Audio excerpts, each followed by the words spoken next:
যে আল্লাহ তুমি আছো, তুমি দেখিও, রেজেকের মালিক তুমি। আমার এখানে লোকসান হবে প্রায় ধরেন যে 6-7 লাখ। গাবতলীতে যে পরিস্থিতি, তা আমি মনে করি যে বাংলাদেশের সরকার যিনি অবস্থান করছেন এবং অন্য রাজনীতিবিদেরা যারা আছেন, তারা আমাদের মতন কৃষক, ব্যাপারী, আপনার ইত্যাদি যাহা কিছু আছে, নিম্ন শ্রেণী পাছাতে বাঁশ দেওয়ার ব্যবস্থা তারা প্রতি বছরই করে।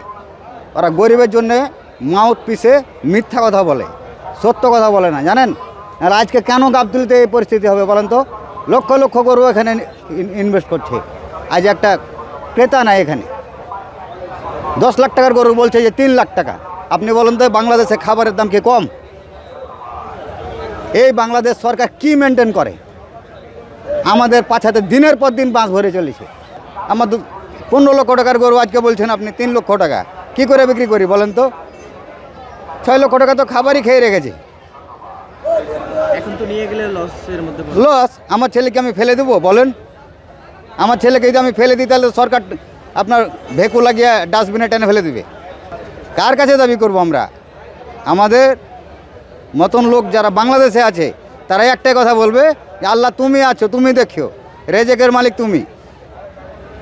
রেজেকের মালিক এদেশের সরকার না। ইনশাল্লাহ বিক্রি যদি না হয় নিয়ে যেতে হবে। আপনাকে তো একটাই কথা বলছি যে আমার ছেলে আমি ফেলে দেবো না, ঘাড়ে করে হোক, মাথায় করে হোক, টেনে ছেঁচে নিয়ে যাব আমি। আমার এখানে লোকসান হবে প্রায় ধরেন যে 6-7 লাখ। এটা দিনের পর দিন, রাতের পর রাত পরিশ্রম করে আমাকে এগিয়ে যেতে হবে।